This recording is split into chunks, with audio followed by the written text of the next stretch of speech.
الحمد لله نحمده ونستعينه ونستغفره ونعوذ بالله من شرور أنفسنا ومن سيئات أعمالنا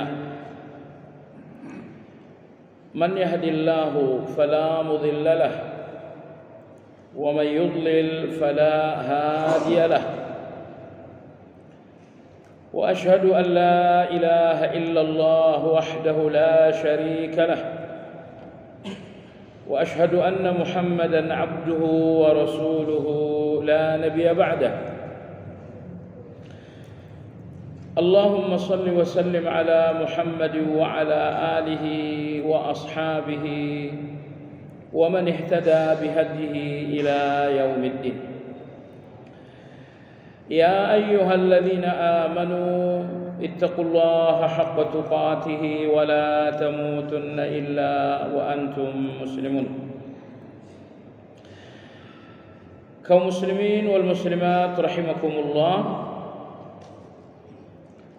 pagi hari ini dalam kajian Asmaul Husna insyaallah kita akan memasuki pembahasan pada nama Allah yang ke-24, yaitu Dzul Jalali wal Ikram. Dzul Jalali wal Ikram. Dzu artinya maha memiliki. Al-Jalal artinya keagungan. Wal Ikram artinya karunia. Dzul Jalali wal Ikram, yang maha memiliki keagungan dan karunia. Itulah terjemahan Dzul Jalali wal Ikram secara umum dalam bahasa Indonesia. Nama Allah Dzul Jalali wal Ikram akrab dengan kita dalam dua hal. Yang pertama, selesai salat wajib kita menzikirkan Dzul Jalali wal Ikram. Allahumma antas salam wa minkas salam tabarakta ya dzal jalali wal ikram. Ini keakraban yang pertama. Tabarakta, engkau maha agung, engkau maha tinggi. Ya dzal jalali wal ikram, wahai yang maha memiliki keagungan dan karunia. Keakraban yang kedua, Nabi sallallahu alaihi wasallam bersabda, alidhu ya dzal jalali wal ikram. Selalulah dalam keadaan-keadaan gelisah, dalam keadaan-keadaan sulit, membacakan ya dzal jalali wal ikram. Jadi dalam keadaan gelisah apapun, dalam keadaan sulit apapun, Nabi kita sallallahu alaihi wasallam berpesan, perbanyaklah membacakan ya dzal jalali wal ikram. Ini berarti salah satu zikir dalam keadaan sulit adalah ya dzal jalali wal ikram. Dalam keadaan-keadaan sulit banyak sekali zikir-zikir yang diajarkan dalam agama kita.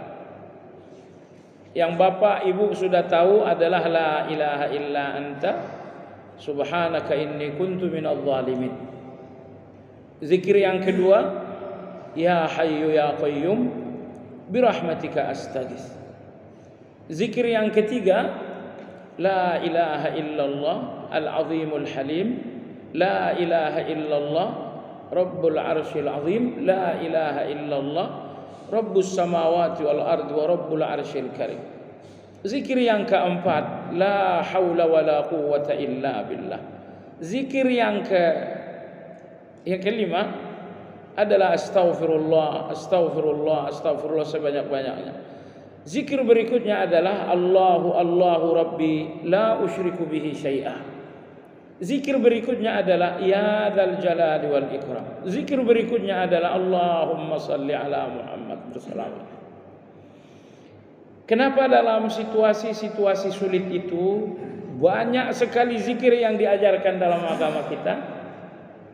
Jemaah sekalian, karena keadaan sulit yang mengembalikan seseorang kepada Allah lebih baik daripada keadaan mudah yang melalaikan seseorang dari Allah. Jadi dalam keadaan lapang, mayoritas orang lalai dari Allah. Tetapi dalam keadaan sulit, mayoritas orang kembali kepada Allah Azza wa Jalla. Bagaimana manusia kembali kepada Allah dalam keadaan susah? Apabila dalam keadaan susah, Anda banyak-banyak menyebut nama Allah Azza wa Jalla, itu berarti Anda telah kembali kepada Allah dalam keadaan susah. Dan orang yang kembali kepada Allah dalam keadaan susah, maka Allah akan mengambil alih kesusahan tersebut. Maka di dalam kunut ada bunyinya, wa tawallani fi man tawallait. Ya Allah, ambil alihlah segala persoalanku sebagaimana engkau mengambil alih persoalan orang-orang sebelumku. Baik. Jadi itulah dua keakraban kita dengan nama Allah Dzul Jalali wal Ikram. Pertama, selesai salat wajib. Yang kedua, dalam situasi-situasi sulit. Ya Dzal Jalali wal Ikram. Jemaah sekalian yang saya hormati, Dzul Jalali wal Ikram dalam Al-Quran tersebut dua kali. Dua-duanya ada di dalam surat Ar-Rahman. Anda tahu jemaah sekalian, surat Ar-Rahman secara umum berbicara tentang nikmat-nikmat dan kasih sayang Allah terhadap manusia. Kasih sayang Allah yang pertama adalah Al-Quran. Ar-Rahman 'allamal Quran. Ini kasih sayang Allah yang pertama, Al-Quran. Kasih sayang Allah yang kedua, bahwa Allah berikan Anda kehidupan. Khalaqal insan. Allah telah menciptakan manusia. Jadi hidupnya Anda, eksistensinya Anda ini adalah nikmat. Orang-orang yang tidak diberi oleh Allah kehidupan, mereka yang tidak diciptakan oleh Allah, mereka tidak ikut masuk surga besok. Tapi orang-orang yang diciptakan oleh Allah lalu hidup bersama Al-Quran, mereka akan masuk surga besok, insyaallah ta'ala. Lalu nikmat Allah yang ketiga adalah 'allamahul bayan. Allah berikan kita kemampuan berbicara. Ya, dengan berbicara kita tilawah, dengan berbicara kita salat, dengan berbicara kita hasilkan miliaran uang melalui transaksi-transaksi. Bayangkan kalau Anda nggak bisa berbicara, transaksi apa yang bisa Anda lakukan? Dengan berbicara kita bercanda, dengan bicara pula dulu kita dapat istri. Anda gombalkan dulu. Anda gombal istri, hanyut istri kita dalam gombalan itu. Allamahul bayan, ini nikmat Allah yang ketiga. Jadi Allah membeberkan nikmat 1, 2, 3, kemudian 30 kali Allah mengatakan fabi ayyi ala'i rabbikuma tukadziban. Nikmat mana lagi yang akan menjadi dusta kalian? Jadi Allah mengatakan nikmat-nikmatku semuanya menjadi dusta-dusta kalian. Aku yang ngasih kalian sehat, tiba-tiba kalian bilang obat. Aku yang memberikan kalian selamat, kalian bilang pilotnya profesional. Aku yang memberikan kalian keamanan, kalian bilang prajurit, polisi, satpam luar biasa. Aku yang memberikan, tapi nama selain akulah yang selalu kalian sebut. Nikmat-nikmatku ini dusta kalian semuanya. Nah, jadi di dalam Ar-Rahman Allah membicarakan Rahman, kasih sayangnya yang sangat banyak, nikmat-nikmatnya yang melimpah. Kemudian 30 kali Allah menyebutkan fabi ayyi ala'i rabbikuma tukadziban.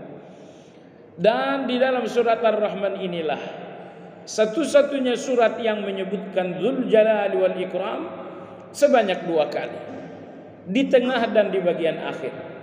Allah berfirman, kullu man 'alaiha fan. Semua yang ada di atas kehidupan ini saatnya nanti akan mati, hancur semuanya.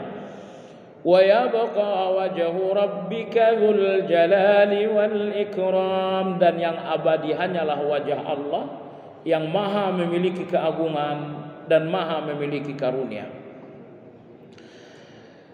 Dzul jalali wal ikram. Lalu di ayat terakhir Allah berfirman, wa tabarakasmu rabbika dzil jalali wal ikram.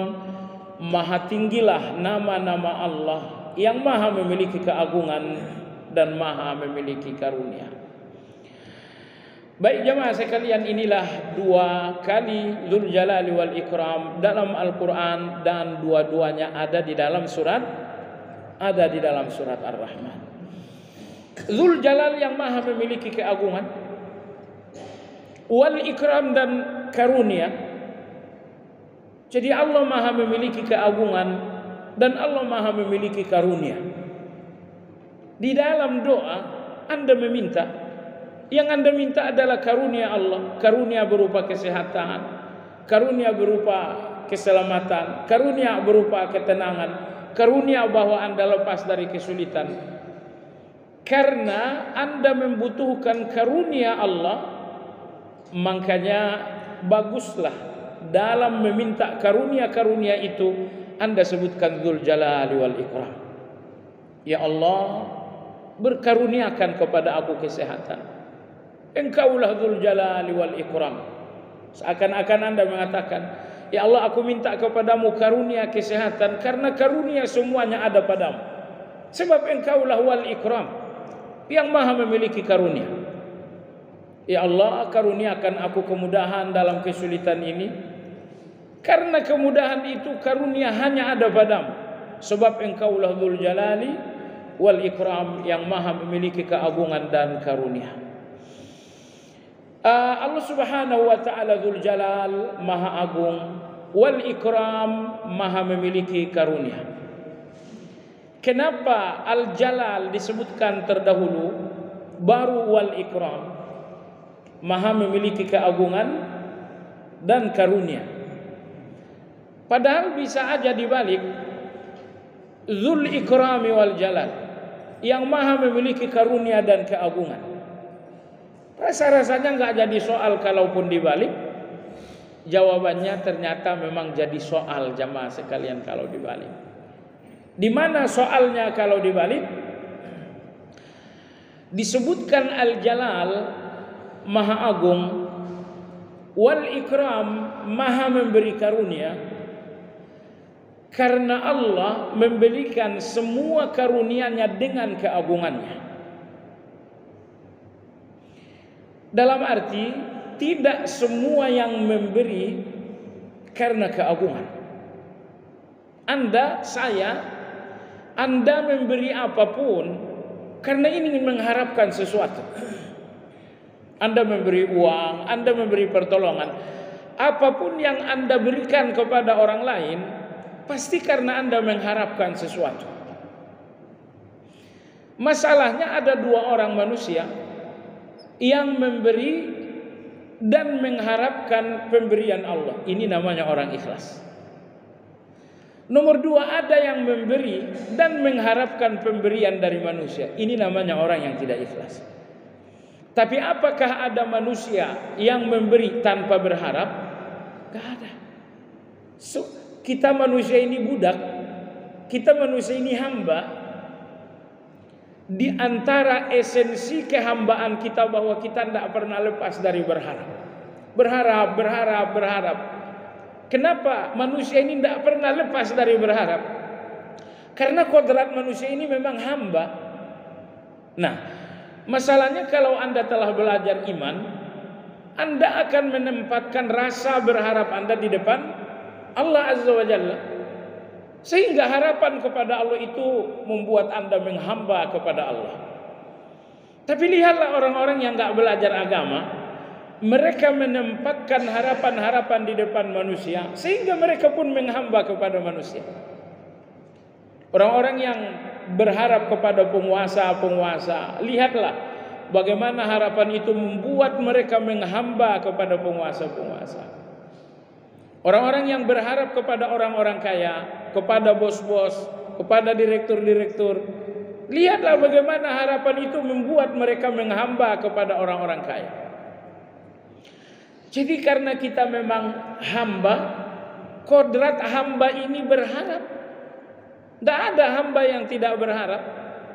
Sekali lagi saya katakan, kalau Anda telah belajar akidah, Anda telah belajar tauhid, maka Anda akan menempatkan semua harapan-harapan Anda di depan Allah, sehingga Anda pun hanya menghamba kepada Allah Azza wa Jalla.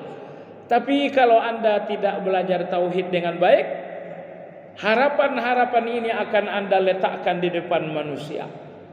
Harga mahal yang akan Anda bayarkan karena harapan diletakkan di depan manusia, maka Anda akan menjadi budak, menjadi hamba bagi manusia. Intinya, karena kita adalah hamba yang gak bisa lepas dari harapan, maka pemberian karena harap. Tidak ada orang yang memberi kecuali karena berharap. Pemberian kita pemberian hamba. Seorang hamba memberi karena mengharap. Sekali lagi, kalau Anda orang ikhlas, maka pemberian Anda berarti Anda berharap kepada Allah. Tapi kalau Anda bukan orang yang ikhlas, maka pemberian Anda berarti Anda berharap kepada selain Allah. Jadi, adakah manusia ikram yang memberi tanpa harapan? Enggak ada. Semua orang yang memberi karena harapan. Ini artinya manusia tidak memberi dengan keagungan. Manusia tidak memberi dengan keagungan. Kita memberi dengan rasa butuh. Nah, siapa yang memberikan dengan keagungan? Hanya Allah yang memberi dengan keagungan. Karena Allah memberi, tidak ada harapan-harapan Allah dalam pemberian-pemberiannya. Makanya didahulukan al-jalal yang artinya agung, baru ikram yang artinya karunia, karena Allah memberi apapun dengan keagungannya. Artinya Allah memberi apapun tak mengharapkan apa-apa. Apa yang Allah harapkan semuanya Allah punya. Kita tidak punya, makanya kita selalu banyak berharap. Kalaupun kita punya, hanya punya sedikit berharap lagi. Sehingga kodrat berharap ini memang enggak hilang. Pertama karena kita enggak punya, maka kita berharap. Kalaupun kita punya, ternyata sedikit. Kalaupun kita punya, bisa habis. Semuanya membuat kita tidak pernah lepas dari berharap itu. Jemaah sekalian, nikmat Allah bahwa kita dikodratkan dengan berharap itu. Karena dengan kodrat berharap inilah kita berdoa. Dengan kodrat berharap inilah kita bertawakal. Dengan kodrat berharap inilah kita selalu merendah. Dengan kodrat berharap inilah maka kita selalu husnuzan kepada Allah Azza wa Jalla. Baik. Jadi didahulukan kata al-jalal yang artinya agung, kemudian al-ikram yang artinya karunia atau pemberian, karena Allah memberi dengan keagungannya.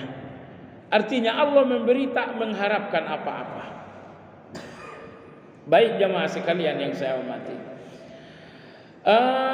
al-jalal artinya keagungan, al-ikram artinya karunia atau pemberian. Saya kurniakan artinya saya berikan. Jemaah sekalian yang saya hormati, dalam kitab Al-Maqsadul Asna ditulis oleh Imam Ghazali tentang Asmaul Husna. Beliau mengatakan la jamala wala kamala illa huwalah. Karena Allah Al-Jalal Maha Agung, maka tidak ada makna-makna keagungan melainkan Allah pemiliknya. Kekayaan itu agung, kedudukan itu agung, kekuatan itu agung. Jadi semua keagungan Allah pemiliknya. Manusia cuma minjam, dan Allah pun meminjamkannya sedikit. Kemudian waktunya pun tak lama-lama. Tapi karena keagungan di tangan Allah sebagai hak milik, maka Allah memiliki semuanya.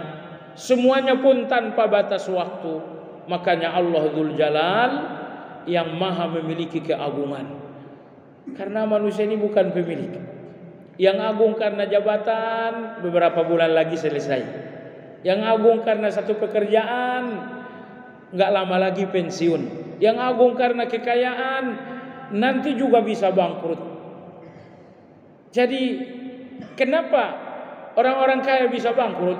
Supaya semuanya sadar bahwa kalian minjam. Kenapa pejabat-pejabat akhirnya pensiun? Supaya semuanya sadar bahwa jabatan ini minjam. Siapa pemiliknya? Pemiliknya adalah Dzul Jalal. Pemiliknya adalah yang maha memiliki keagungan. Jadi di tangan manusia ada keagungan tapi pinjaman. Namun di tangan Allah ada keagungan tetapi hak milik. Agung-agung tapi berbeda sekali. Oleh sebab itu keagungan apapun yang sedang dititipkan oleh Allah, tidak usah takabur diri. Tidak usah takabur diri karena ini suatu saat akan diambil oleh Allah. Diambil oleh Allah karena pensiun atau diambil oleh Allah karena mati sebelum pensiun. Tapi intinya Allah tidak beri untuk abadi memiliki. Karena kita cuma minjam saja. Jemaah sekalian, mohon maaf, orang bodoh adalah orang yang membanggakan pinjaman. Itu orang bodoh. Mohon maaf sekali lagi. Saya bangga-banggain baju, padahal saya cuma minjam. Kan itu bodoh namanya. Saya bangga-banggain motor. Hebat enggak motornya? Oh, saya bangga-banggain motor padahal minjam. Itu bodoh namanya. Makanya begitu bodohnya manusia yang membanggakan pemberian Allah. Saya banggakan harta, kan saya diberi oleh Allah. Kenapa mesti bangga? Saya bangga dengan jabatan, kan ini pemberian Allah, bukan saya pemilik. Kenapa mesti bangga? Makanya tidak ada orang yang berbangga diri itu yang pintar. Semua orang yang bangga diri itu mohon maaf bodoh semuanya. Karena yang mereka banggakan ternyata bukan milik mereka, cuma pinjaman saja. Orang-orang yang beriman adalah orang yang paling tahu diri. Orang-orang beriman orang yang paling tahu diri, maka tidak ada orang beriman yang berbangga diri. Orang beriman tahu diri, ini kekuatan saya, pemberian Allah, tidak perlu saya berbangga diri. Baik. Dzul Jalali wal Ikram, Dzul Jalal yang maha memiliki keagungan, maka tidak ada satupun keagungan melainkan semuanya milik Allah Subhanahu wa taala. Wal Ikram yang maha memiliki karunia, maka karunia apapun di tangan Anda dan di tangan orang lain, semuanya Allah yang ngasih. Di tangan saya ada karunia Allah yang bernama anak, Allah yang ngasih. Di tangan Fulan ada karunia yang bernama uang miliaran, Allah yang ngasih. Jadi karunia apapun di tangan siapapun, semuanya Allah yang ngasih. Subhanallah, coba Anda bayangkan betapa luar biasanya ikram karunia Allah ini. Dan meski Allah memberi semuanya dan tidak berhenti memberi, tidak ada yang berkurang dari Allah Subhanahu wa taala. Makanya dalam hadis qudsi Allah Subhanahu wa taala berfirman, kata Allah Subhanahu wa taala, Ibn Adam, law anna awwalakum wa akhirakum wa insakum wa jinnakum qamu fi sa'idin wahid fasa'ala kullu wahidin minhum mas'alatah fa'ataituh ma naqasa dhalika min mulki syai'a illa kama yanqusul bahru fil mikhyat. Artinya, wahai manusia, seandainya kalian semua dari pertama kucipta sampai yang terakhir, bangsa jin dan manusia, kalian semua berkumpul di tanah lapang, masing-masing meminta keinginannya apa saja dalam waktu yang bersamaan, lalu aku memberi. Pemberianku kepada permintaan kalian semua di waktu yang bersamaan tidak akan mengurangi kekayaanku kecuali sekedar berkurangnya laut di ujung jarum. Itulah karunia Allah itu. Anda lihat lautan, ambillah jarum yang kecil, celupkan ke laut. Kata Allah Azza wa Jalla, milikku tidak akan berkurang dengan permintaan kalian kecuali seperti berkurangnya air laut di ujung jarum. Makanya Allah Maha memberi, karena pemberiannya enggak berkurang dengan pemberian. Kalau Anda tidak Maha memberi, karena pemberian Anda berkurang dengan pemberian. Makanya Anda memberi hari ini, besok, aduh hari ini saya enggak bisa lagi. Kemarin memberi, sekarang enggak bisa memberi, karena pemberian yang kemarin telah mengurangi milik, sehingga hari ini enggak bisa lagi memberi.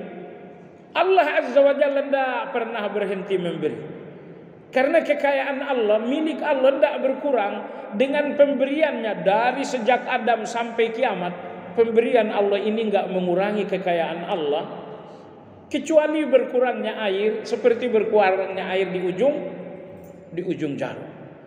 Allah Azza wa Jalla berfirman dalam surat Ar-Rahman, yas'aluhu man fis samawati wal ard kulla yawmin huwa fi sya'n fabi'ayyi ala'i rabbikuma tukadziban.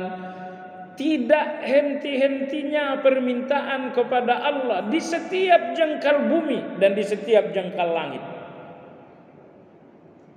Tak henti-hentinya permintaan ini kepada Allah, baik di bumi walaupun di langit, tak henti-hentinya permintaan ini.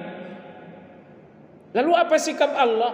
Kulla yaumin huwa fi sya'n.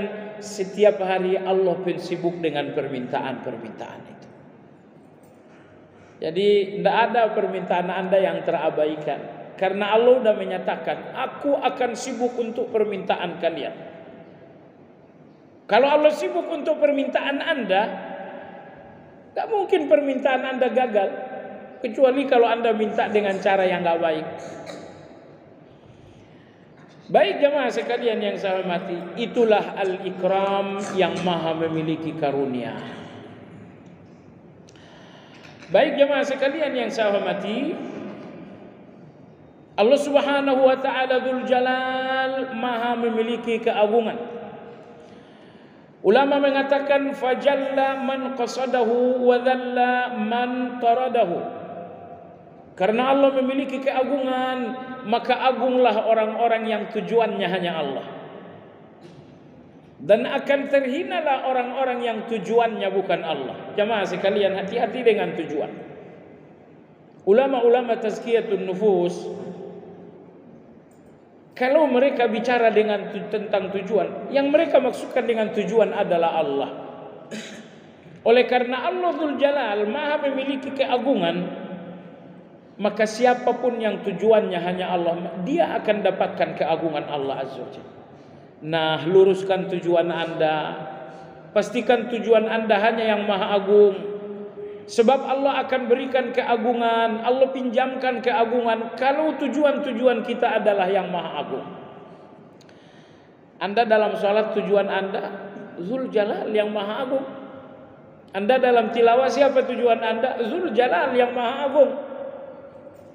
Anda ketika berbicara, tujuan Anda yang maha agung. Ketika Anda berpenampilan, tujuan Anda dengan penampilan ini yang maha agung juga. Ketika Anda membangun rumah, tujuan Anda, tujuan saya yang maha agung. Ketika saya memilih merek kendaraan, tujuan saya yang maha agung.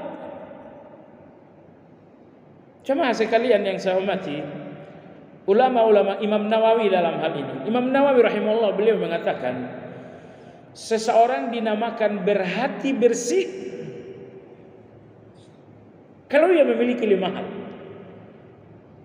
Tapi kalau 5 hal ini tidak ada pada diri Anda belum dinamakan orang yang bersih. Gimana? Kita sebutin enggak? Kalau Anda memiliki 5 hal ini, Anda dinamakan orang yang berjiwa bersih. Tapi kalau tidak, maka Anda tidak dinamakan orang yang berjiwa bersih. Apa itu? Yang pertama, taqwallah fis sirri wal alam. Selalu di dalam ketakwaan, baik di dalam terbuka ataupun di dalam tertutup. Di depan orang bertakwa, di tengah keramaian pasar bertakwa, tapi di dalam kesepian kamar juga bertakwa. Ini nomor 1. Artinya kalau takwa Anda hanya di depan orang, begitu sampai di dalam situasi sunyi Anda ternyata enggak ada takwa. Ini munafik yang seperti ini. Makanya saya selalu katakan jamaah sekalian, nasihat untuk yang mendengar dan nasihat untuk diri sendiri juga. Kalau Anda ingin mengenali ikhlas Anda, lihat ibadah Anda dalam kesendirian Anda. Kalau di dalam kesendirian ini Anda enggak punya hidayah, enggak punya ibadah, kecil kemungkinan Anda dinamakan orang ikhlas. Sepertiga terakhir malam adalah kesendirian. Jam 10:09 siang semua orang telah pergi dari rumah, anak-anak pergi, suami pergi, Anda tinggal sendirian. Ini keadaan sendiri. Orang-orang yang ikhlas, situasi-situasi sendiri mereka ramai dengan ketaatan kepada Allah Azza wa Jalla. Nah, kalau faktanya kesendirian Anda tidak ramai dengan amal saleh, terimalah kenyataan bahwa Anda bukan orang yang ikhlas. Karena orang ikhlas itu lebih banyak beramal dalam kesendirian dibandingkan sahabat-sahabat ridwanullahi alaihim. Amal mereka secara terbuka enggak jauh beda dengan amal Anda jemaah sekalian. Tapi kalau para sahabat ini telah sampai pada kesendirian mereka, barulah mereka tumpahkan kemampuan luar biasa dalam beramal. Ini hati bersih nomor 1. Apa tadi? Senantiasa bertakwa dalam keadaan terbuka atau dalam keadaan tertutup. Nomor 2, seorang dinamakan berhati bersih, ittiba'us sunnah fil qawli wal amal. Selalu ikut ajaran Nabi ketika berbicara, ketika berbuat. Kalau dia berbuat, ketika dia berbicara, ini sesuai dengan sunnah Nabi enggak? Masalahnya kalau tidak sesuai dengan sunnah Nabi, ini adalah hawa nafsu. Dalam berbicara saya dusta, oh itu enggak ikut sunnah, itu namanya hawa nafsu. Di dalam berbuat saya enggak ikut ajaran Nabi, itu berarti hawa nafsu. Maka orang yang berhati bersih nomor 2, selalu mengikuti sunnah Nabi, ajaran Nabi, dalam berbicara juga dalam berbuat. Nomor 3, nomor 3 ini paling akhir deh, karena ini tujuan kita. Nomor 4 jamaah sekalian, ar-ridha billah fil qalil wal kathir. Selalu ridha dengan Allah, selalu puas dengan Allah, baik Allah memberi sedikit atau Allah memberi banyak, pokoknya dia ridha. Berapa hari ini dagang? Hari ini dagang cuma dapat 30.000. Terus bagaimana? Raditu billahi rabba. Ini Allah yang ngasih, saya ridha. Tapi besok dia dagang, berapa dapat hari ini? Hari ini alhamdulillah dapat 3 miliar. Raditu billahi rabba. Ini Allah yang ngasih, aku ridha kepada Allah. Inilah orang berhati bersih yang keempat. Selalu ridha kepada Allah, baik Allah ngasih sedikit ataupun Allah ngasih banyak. Kalau Anda ridha Allah ngasih banyak, tapi Anda enggak ridha Allah ngasih sedikit, ketahuan hati Anda penuh dengan serakah. Hati Anda serakah isinya, makanya Anda ridha Allah ngasih banyak. Anda kecil hati kalau Allah ngasih sedikit. Kenapa ini Anda tidak ridha? Hati Anda ini ternyata masih terisi dengan serakah. Baik. Kemudian yang kelima, bersih hati yang kelima kata Imam Nawawi rahimahullah, ar-ruju'u ila Allah fis sarra'i wad dharra. Selalu kembali kepada Allah dalam keadaan lapang atau dalam keadaan susah. Banyak orang yang kembali kepada Allah dalam keadaan susah, tapi begitu Allah berikan keadaan lapang, mereka lalai dari Allah Azza wa Jalla. Ini bukan orang yang berhati bersih. Baik, ini nomor 5. Selalu kembali kepada Allah dalam keadaan susah ataupun dalam keadaan lapang. Nah, apa nomor 3 tadi? Nomor 3 gimana cara ngomongnya? Begini atau begini? Yang ketiga jamaah sekalian, al-i'radu 'anil khalqi fil iqbali wal ijbar. abaikan manusia ketika Anda berbuat atau ketika Anda tidak berbuat. Ketika Anda melakukan sesuatu atau tidak melakukan sesuatu, abaikan manusia. Jangan berbuat karena dipuji dan tidak berbuat karena dicela. Oh, itu manusia budak itu. Mohon maaf. Manusia budak itu manusia yang selalu didikte orang lain. Mereka nggak punya kemerdekaan mendikte diri sendiri. Ini mental budak. Merdeka dari Belanda tapi tidak merdeka dari hawa nafsu. Merdeka dari Jepang tapi tidak merdeka dari manusia. Jangan biasakan diri ini didikte orang lain. Maksudnya apa? Kalau dipuji Anda maju, kalau tidak dipuji Anda mundur. Ya kan, itu namanya dipuji, itu namanya terdikte. Iya kan? Maka orang yang berhati bersih itu, ya, mereka berpaling dari manusia. Saat berbuat ataupun saat tidak, saat maju ataupun mundur. Mereka tidak maju karena pujian dan tidak mundur karena celaan. Mereka berada. Hubungannya dengan kajian kita jamaah sekalian, jadikan Allah tujuan. Salat, jadikan Allah tujuan. Jangan manusia yang menjadi tujuan. Ketika Anda berpenampilan sekalipun, oh ini hari Minggu saya mau pergi kondangan. Kondangan di mana? Kondangan di Hotel Bintang 5. Pakai baju yang mana? Oh, baju yang kemarin saya beli harga 5 juta. Kenapa? Ya banyak yang datang, pejabat banyak yang datang. Anda pakai baju 5 juta, ada enggak? Baju 5 juta ada enggak? Enggak, banyak. Oh banyak. Kasih saya lah santai. Ternyata jemaah sekalian, Anda tidak berpenampilan untuk pandangan Allah Azza wa Jalla. Anda berpenampilan untuk pandangan manusia dan untuk pujian manusia. Aduh, kasihan Anda. Begitu Anda berpenampilan untuk pandangan manusia, banyak yang salut tapi banyak juga yang enggak salut. Orang-orang yang salut, oh ini baju mahal sekali. Tapi orang sebelah bilang, aduh norak sekali. Akhirnya Anda tadinya naik dipuji orang, tiba-tiba Anda amblas ketika dikatakan norak sekali Bapak. Oleh sebab itu jamaah sekalian, Allah Al-Jalal, Allah Maha Agung, jadikan Allah tujuan Anda dalam segala-galanya. Kalau yang Maha Agung itulah tujuan, maka Allah akan berikan Anda keagungan. Subhanallahil azim. Coba lihat para ulama, Allah berikan mereka keagungan karena mereka pun selalu mencari keagungan Allah Azza wa Jalla.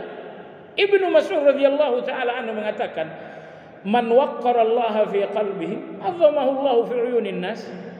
Kata Ibnu Mas'ud, siapa orang yang selalu mengagungkan Allah dalam hatinya, maka Allah akan menampakkan wibawanya kepada orang lain. Jadi Anda tidak wibawa dalam pandangan orang karena uang Anda. Semua orang yang memandang wibawa karena Anda beruang atau beruang. Orang yang memandang wibawa kepada si fulan wibawa, tapi karena Anda punya uang, ini munafik jemaah sekalian. Ini munafik. Memang lingkaran orang-orang kaya dan penguasa itu isinya rata-rata munafik. Tidak ada enaknya jadi pejabat. Kanan kiri muka depan rata-rata penjilat. Apa enaknya jadi orang kaya? Kanan kiri muka belakang rata-rata penjilat. Mereka sayang Anda tapi karena mereka ingin uang. Baik. Jadi Ibnu Mas'ud radhiyallahu anhu mengatakan, agungkan Allah dalam hatimu, niscaya Allah akan pancarkan wibawamu dalam pandangan manusia. Subhanallahil azim. Di tengah malam Anda bangun, satu-satunya tujuan mengagungkan Allah dengan rakaat-rakaat salat malam. Selesai subuh, tidak pula Anda balik-balik, Anda balik buru-buru untuk pulang. Kembali Anda mengagungkan Allah dengan zikir-zikir Anda. Kata Ibnu Mas'ud, agungkan Allah di dalam hati, maka Allah memancarkan wibawa Anda kepada manusia. Sehingga kita tidak terlalu kaya, tapi wajah kita diberikan oleh Allah keagungan, diberikan oleh Allah wibawa. Orang-orang yang memandang, mereka memandang dengan hormat, mereka memandang dengan penuh wibawa. Ini bukan bikin-bikinan, ini wibawa langsung Allah yang ngasih. Oleh sebab itulah Allah Subhanahu wa taala Al-Jalal Maha Agung. Apa yang mesti Anda lakukan? Jadikan yang Maha Agung tujuan dalam segala-galanya, berbuat, berbicara.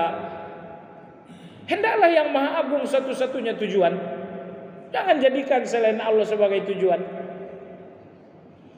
Kalau tujuan Anda dalam berbicara adalah Allah, bicara Anda adalah kejujuran. Kalau tujuan Anda dalam berbicara adalah Allah, bicara Anda penuh dengan rendah hati. Tapi percayalah, kalau tujuan Anda dalam bicara adalah manusia, Anda akan takabur dengan kata-kata. Oh, kalau gue, bukan lagi saya, kalau gue sudah muncul takaburnya. Kenapa? Karena bicaranya bukan lagi karena Allah Azza wa Jalla. Manusia ini rusak. Kalau sikap-sikapnya bukan karena Allah, manusia ini rusak. Manusia ini jelek, manusia ini buruk.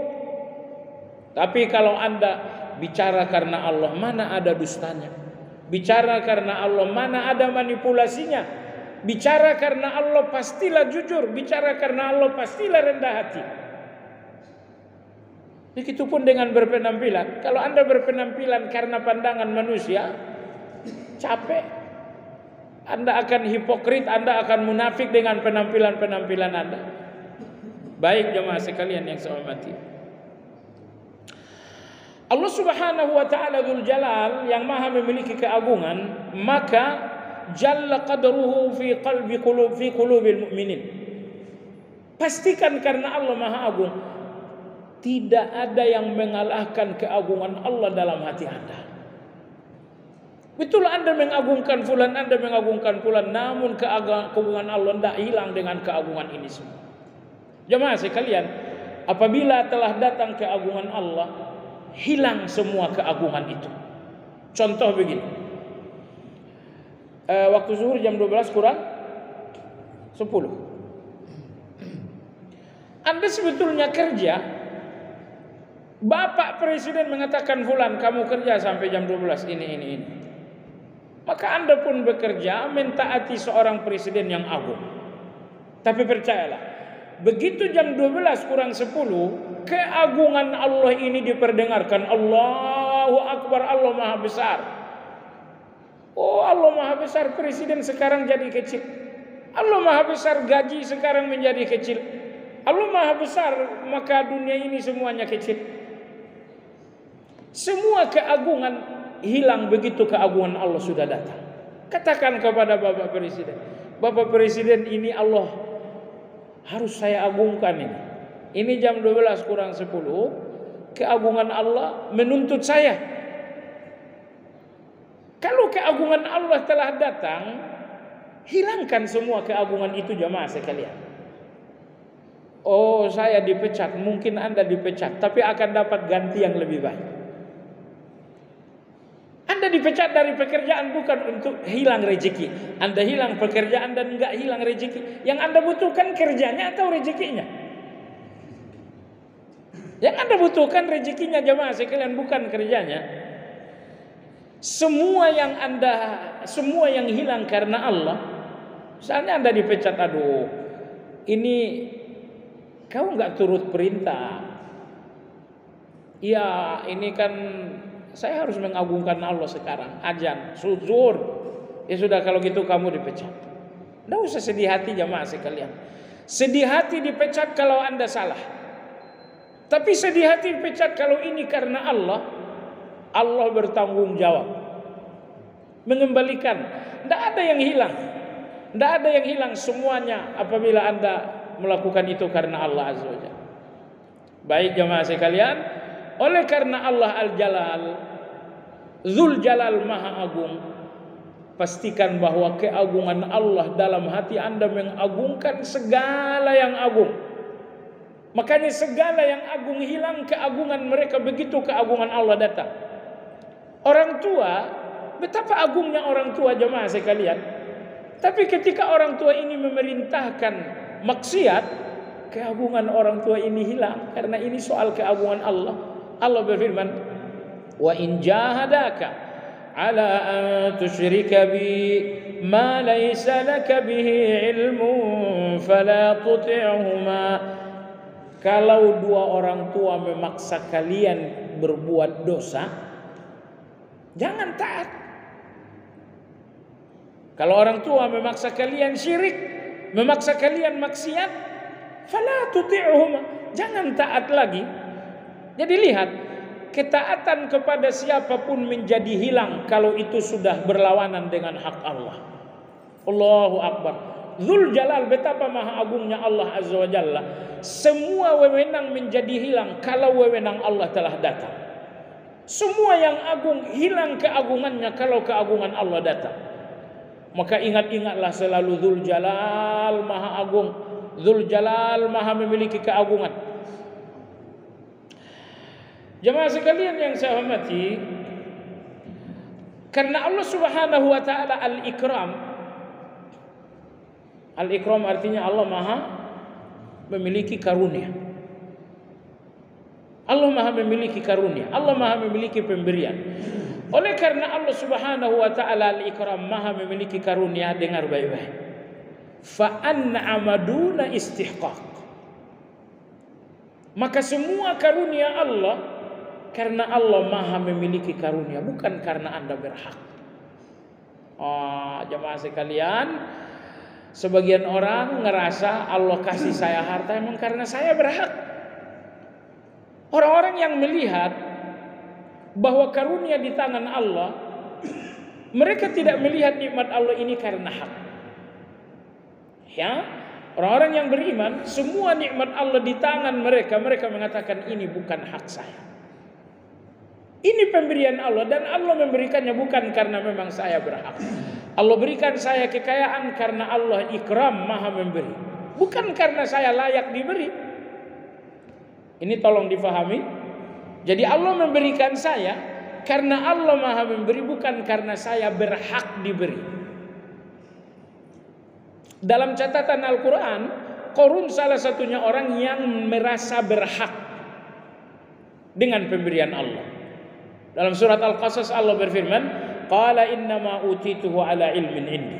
Saya ini kaya, saya ini miliuner. Ya, kekayaan ini hak saya karena saya pintar.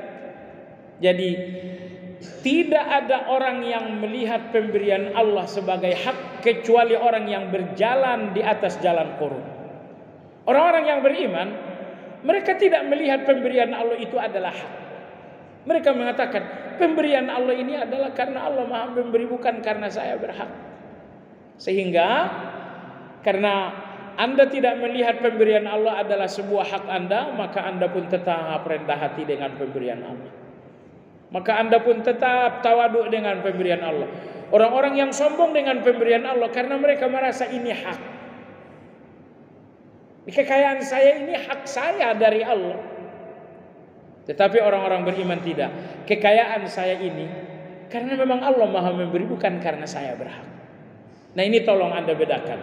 Ketika Anda hari ini, pagi ini tahu bahwa Allah wal ikram, bahwa Allah maha memiliki karunia, fahamilah, semua karunia Allah pada Anda karena Allah maha memberi, bukan karena Anda berhak diberi. Sebab kalau nikmat yang ada di tangan Anda fahami sebagai hak, ini hak saya, ini hak saya, ini hak saya, semua pemberian Allah, tapi Anda melihatnya sebagai hak, percayalah Anda akan sombong dengan itu. Anda akan menggunakannya untuk maksiat, Anda menggunakannya untuk yang macam-macam. Baik jemaah sekalian yang saya hormati, Allah Subhanahu wa taala al-Ikram maha memiliki karunia, jazal qalila bil katsir. Karena Allah maha memiliki karunia, Allah tidak pernah membalas yang sedikit dengan sedikit. Selalu Allah membalas yang sedikit dengan yang banyak. Kenapa? Ikram, karena Allah maha memiliki karunia. Anda baru selesai sholat subuh, apakah dalam catatan Allah pulang salat subuh 1 kali? Tidak. Allah ikram, Allah maha memiliki karunia. Maka ketika tadi Anda sholat subuh 1 kali 10, itu kalau dalam catatan Allah. Kalau dalam catatan manusia, fulan sholat 1 kali, titik. Tapi dalam catatan Allah enggak, si fulan melakukan salat 1 kali 10. Semua dilipat gandakan. Dan minimal lipat ganda 10 kali. Ada yang 100, ada yang lebih. Kenapa amal-amal ini dilipat gandakan? Karena Allah ikram. Karena Allah maha memberi karunia. Sebab Allah maha memberi karunia, ternyata tidak ada kebaikan, pahala yang dilipat gandakan, tidak cocok dengan ikram. Tetapi karena Allah ikram, maha memberi karunia, semua kebaikan-kebaikan, amal-amal, pahalanya dilipat gandakan oleh Allah Azza wa Jalla. Baik jemaah sekalian yang saya hormati, Dzul Jalal Allah maha memiliki keagungan. Maka jadikanlah yang maha agung itu satu-satunya tujuan. Dzul Jalal Allah maha memiliki keagungan. Pastikan keagungan Allah dalam hati anda mengalahkan segala keagungan. Wal ikram maha memiliki karunia. Oleh sebab itu, lihat dan terimalah pemberian Allah. Bukan karena anda berhak, tapi karena Allah memang ikram maha memberi. Dan selanjutnya, jemaah sekalian yang saya hormati, sudah masuk waktu syuruk? 3 menit lagi. Oh baik, kita lanjut sedikit lagi. Walaupun Allah Subhanahu wa taala Al-Jalal Maha Agung, tetapi Allah pinjamkan keagungan itu kepada manusia. Allah pinjamkan keagungan itu kepada orang tua. Allah pinjamkan keagungan itu kepada orang-orang berilmu. Allah berikan keagungan itu kepada pejabat. Allah berikan keagungan itu kepada orang-orang baik. Kenapa Allah berikan keagungan, Allah pinjamkan keagungan kepada manusia? Agar manusia saling menghormati. Ketika Allah berikan keagungan kepada orang tua, agar orang tua dihormati anak-anak. Allah berikan keagungan kepada ulama-ulama agar mereka dihormati. Allah berikan keagungan kepada orang baik agar mereka dihormati. Allah berikan keagungan kepada pejabat agar mereka dihormati. Allah pemilik keagungan, namun Allah berikan keagungan itu kepada orang-orang tertentu. Agar apa? Agar kita saling menghormati. Lalu jemaah sekalian, di antara orang yang harus selalu kita agungkan adalah orang-orang yang lebih tua. Orang yang lebih tua, agungkan mereka. Karena Nabi SAW bersabda, "Inna min ijlalillah ikrama dzsyaibatil muslim wa hamilil Qur'an ghairil aghali fihi wal jafi anhu wa ikrami dzis sultan al muqsid." Kata Nabi SAW, Allah Maha Agung, bagian dari mengagungkan Allah, agungkan pula 3 orang. Siapa dia? Dzsyaibatil muslim, seseorang yang tua di dalam Islam. Karena ada orang yang tua tapi tuanya bukan dalam Islam. Berapa usia Bapak? 70 tahun. 70 tahun Bapak jadi muslim? Tidak, saya baru Islam kemarin minggu lalu. Ini tidak tua di dalam Islam. Tapi kalau ketemu dengan fulan, berapa usia Pak? 65 tahun. Dari kecil Bapak muslim? Iya. Berarti Bapak tua di dalam Islam. Nabi bersabda, bagian dari mengagungkan Allah, agungkan orang yang tua di dalam Islam. Kenapa? Jelas orang yang tua dalam Islam sudah tua pula sujudnya di depan Allah. Udah banyak pula ibadahnya di depan Allah Azza wa Jalla. 60 tahun usia, 60 tahun dia mengabdi kepada Allah.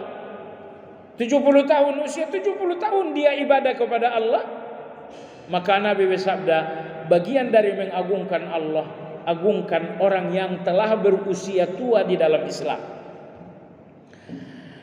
Nomor 2, bagian dari mengagungkan Allah, agungkan pula ahli-ahli Al-Quran. Maksudnya orang-orang yang berilmu. Tapi orang berilmu yang menghormati ilmunya. Karena ada orang berilmu yang menjual belikan ilmu, menjual belikan fatwa. Iya kan? Bagaimana caranya biar ini halal? Saya carikan ayatnya.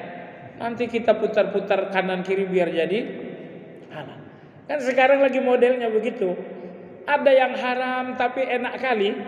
Gimana caranya yang haram ini biar halal? Diputar-putarlah dalil. Diputar-putar dalil, diputar-putar kaidah. Ini ahli ilmu seperti ini sampah. Anda tidak dapat kebaikan, yang Anda dapatkan keburukan ini. Modal pertama menjadi orang berilmu adalah berhati bersih.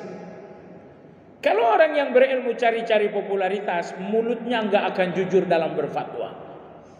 Kalau orang-orang berilmu cari-cari uang, lisannya tidak akan jujur dalam berdakwah. Ada dulu istilah kita, asal bapak senang, asal jamaah senang. Apa ini? Inilah orang-orang berilmu yang ingin mendapatkan uang, ingin mendapatkan harta. Apa? Kalau tujuannya seperti itu, maka enggak pernah lisannya bicara dengan jujur. Baik, orang kedua yang mesti kita agungkan adalah ahlul Quran, maksudnya orang berilmu. Tapi mereka adalah orang yang menghormati ilmunya, menjalankan ilmunya. Orang ketiga yang mesti kita agungkan jamaah sekalian, siapa mereka? Mereka adalah as-sultanul muqsid, penguasa-penguasa yang adil. Penguasa yang adil. Kalau penguasanya tidak adil, tidak usah diagungkan. Tapi enggak usah pula dicaci maki. Itu dua hal yang berbeda. Ini penguasa yang zalim, bukan penguasa yang adil. Anda mengagungkan penguasa yang zalim, itu berarti Anda mendukung kezalimannya. Anda memuji penguasa yang zalim, ini berarti mengokohkan kekuasaannya. Kalau penguasa ini zalim, tidak diagungkan, walaupun tidak boleh dicaci maki. Karena mencaci maki itu bukan bahasa Islam. Orang kafir sekalipun tidak boleh dicaci maki. Allah berfirman dalam surat Al-An'am, "Wala tasubbul ladzina yad'una min dunillah fayasubbullaha adwan bighairi ilm." Jangan kalian caci orang kafir. Nanti orang kafir itu mencaci maki Allah. Tuh, orang kafir saja tidak boleh dicaci maki. Jadi maksud saya adalah, kalau penguasa adalah penguasa yang zalim, Anda tidak boleh menyanjung, Anda tidak boleh mengagungkan. Tapi bukan berarti kemudian Anda mencaci maki. Karena mencaci maki tidak boleh. Jadi jangankan penguasa, jangankan seorang muslim, mencaci maki kafir sekalipun tidak boleh dalam agama kita. Jemaah sekalian yang saya hormati, hadis terakhir terkait dengan nama Dzul Jalali wal Ikram. Dalam hadis riwayat Imam Tirmizi, Allah menyampaikan hadis qudsi. Kata Allah tabaraka wa taala, "Al-mutahabbuna fi jalali lahum manabir min nur yaghbituhumun nabiyyuna was-syuhada." Luar biasa. Kata Allah azza wa jalla, orang-orang yang saling mencintai karena keagungan Allah. Apa maksudnya? Ini mengagungkan Allah, ini mengagungkan Allah, ini mengagungkan Allah. Mereka saling menyayangi karena sama-sama mengagungkan Allah. Apa anugerah untuk mereka? Lahum manabir min nur. Nanti pada hari kiamat Allah akan berikan mereka mimbar dari cahaya. Maksudnya apa? Nanti di surga akan ada pertemuan dengan Allah. Sekali seminggu penghuni surga bertemu dengan Allah, berbicara dengan Allah pada hari Jumat. Semua orang yang berbicara di atas mimbar.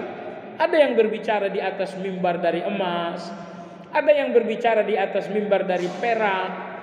Tapi ada orang yang saat berbicara dengan Allah di atas mimbar dari cahaya. Anda sudah pernah lihat belum?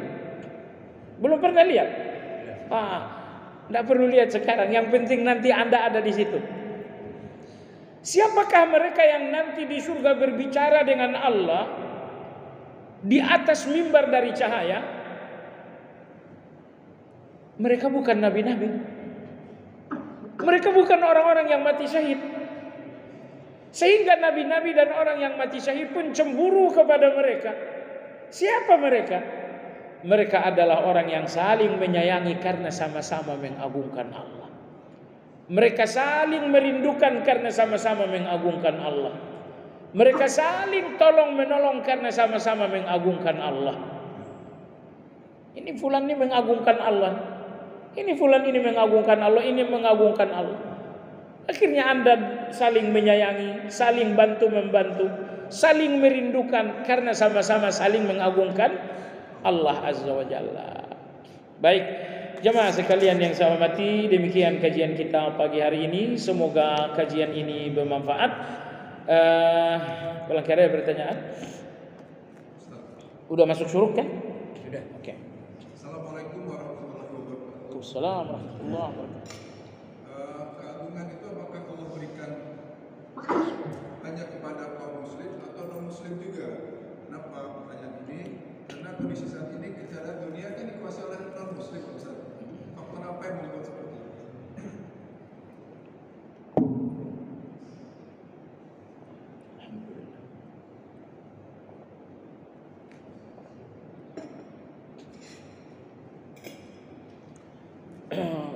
Tujuan hidup seorang muslim bukan dunia.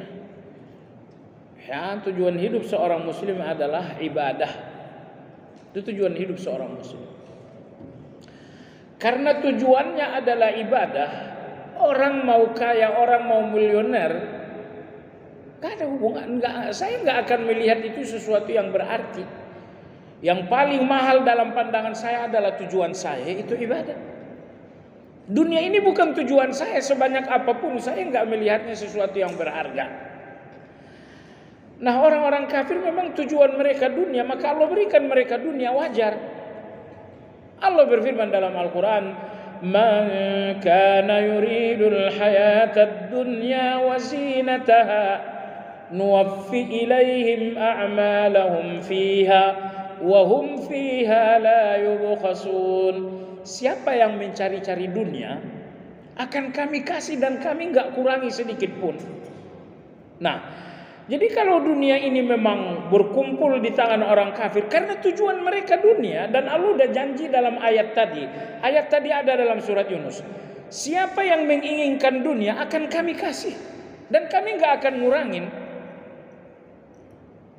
Jadi enggak usah heran kalau orang-orang kafir itu memang kaya, kalau mereka memiliki dunia, karena tujuan nafas mereka adalah dunia, maka Allah kasih mereka. Tapi Allah mengatakan, ulaika alladzina laisa hum fil akhirati illa an-nar. Tapi di akhirat kalian tidak dapat apa-apa kecuali neraka. Mereka tidak dapat apa-apa kecuali neraka. Nah, kalau kita sebagai muslim ini, tujuan kita memang bukan itu, makanya Allah tidak kasih ke kita. Ya, seolah-olah mengatakan, wahai muslim, tujuanmu bukan uang kan? Maka aku tidak berikan uang kecuali sebatas kebutuhanmu. Tujuanmu adalah ibadah. Baik. Nomor 2, orang-orang kafir dengan dunia mereka menjadi kuat. Betul, mereka menjadi kuat. Tapi orang-orang beriman dengan iman mereka tidak menjadi kuat, tapi mereka menjadi ditolong oleh Allah. Maka kemenangan ada dua macam. Kadang-kadang menang karena kekuatan, ini kemenangan orang kafir. Orang kafir menang dalam hal apapun karena kekuatan. Tapi orang-orang beriman mereka menang dalam hal apapun bukan karena kekuatan, tapi karena pertolongan. Dulu terjadi satu pertempuran paling bergengsi di zaman Umar radhiyallahu anhu. Apa itu? Pertempuran merebut kota termegah saat itu. Namanya kota Turtus. Namanya kota Turtus. Ada di Kekaisaran Persia. Umar radhiyallahu anhu menyiapkan pasukan sebanyak 30.000 untuk merebut kota ini. Tetapi otoritas atau penguasa kota Turtus menyiapkan 120.000 pasukan. 30.000 lawan 120.000. Matematikanya siapa yang menang? Jamaah sekalian, datanglah kaum muslimin 30.000. Subhanallahil azim. 1,5 tahun 30.000 pasukan mengepung kota. Tidak bisa dimasuki sama sekali. Tidak ada celah untuk bisa masuk. Karena kota ini dibentengi. 120 pasukan ini disiapkan untuk pertempuran kota. Untuk pertempuran kota. Nabi kita pun kadang-kadang melakukan pertempuran kota. Perang Khandaq, digalilah lubang, karena ini konsep perang Khandaq, perang Ahzab adalah pertempuran kota. Nah, jadi orang-orang Turtus ini mereka merencanakan pertempuran kota, maka dibikinkanlah benteng yang sangat luar biasa dan pasukan 120.000 disiapkan untuk bertempur kota. 1,5 tahun kaum muslimin tidak menemukan celah untuk masuk. Bagaimana caranya? Dan betapa tangguhnya ekonomi mereka. 1,5 tahun bahan makanan kebutuhan kokoh sama sekali. Kalau kita 1,5 tahun nggak keluar, tahu-tahu kita udah jadi tulang belulang. Akhirnya jemaah sekalian, pada suatu malam kaum muslimin menemukan, qadarullah, mereka akhirnya menemukan celah juga. Akhirnya mereka masuk dari celah itu. 120.000 pasukan di dalam, nggak ngira kalau ada yang bisa masuk. Karena nggak ngira, mereka semua kaget, nggak ada yang siap. Apalagi situasinya jam 4 pagi, jelang subuh. Sudah 120.000, tidak ada perlawanan sama sekali jamaah sekalian. Semua sahabat masuk tinggal motong-motongin aja. Tinggal begini. Karena kalau Anda ingin menang, jangan sampai musuh Anda bersiap. Usahakan musuh dalam keadaan lalai. Nah, kebetulan celah masuk itu ketemunya menjelang subuh. Nah, pasukan di dalam setelah 1,5 tahun mereka tidak bisa dimasuki. Mereka tenang, mereka pula nggak bakal bisa. Mereka tenang. Dalam situasi mereka sedang tenang, tiba-tiba 30.000 masuk. Jatuhlah kota Turtus. Terjadilah pertempuran mulai dari jelang subuh dan selesai pertempuran setelah matahari meninggi. Anas bin Malik radhiyallahu anhu, kalau ada yang menyebutkan kota Turtus selalu menangis. Turtus wama Turtus. Turtus apaan tuh kota Turtus? Beliau selalu menangis karena kota Turtus. Kenapa? Beliau mengatakan sepanjang hayat saya tidak pernah sholat subuh setelah matahari meninggi, kecuali pada hari penaklukan kota Turtus. Beliau menangis sampai mati, beliau tidak henti menangis. Karena satu kali beliau melakukan sholat subuh setelah matahari terbit, yaitu saat mereka sibuk menaklukkan kota Turtus. Kalau kita sih situasinya begitu, ya gak akan nangis kita. Jadi maksudnya begini Bapak, kalau orang-orang kaya, orang-orang kafir ini kaya, mereka kuat, memang tujuan hidup mereka itu, maka Allah kasih. Kalau kita tidak diberikan Allah kekayaan, karena tujuan hidup kita bukan itu, maka Allah nggak kasih kita orang kaya.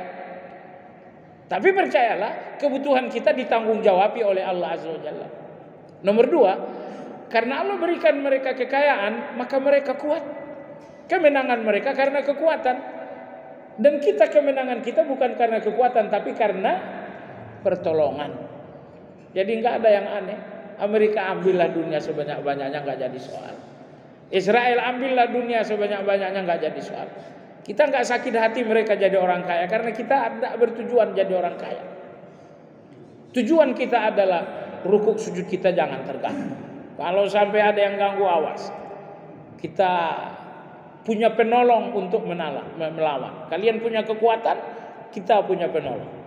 Dan nyatanya kekuatan itu patah, hancur kalau saatnya Allah menolong. Itu tadi 30.000 lawan 120. 120 hancur hanya dalam hitungan beberapa jam. Jemaah sekalian, pertempuran di zaman Nabi itu tidak pernah berhari-hari. Tidak pernah berhari-hari. Ketika Abu Ubaidah radhiyallahu anhu menaklukkan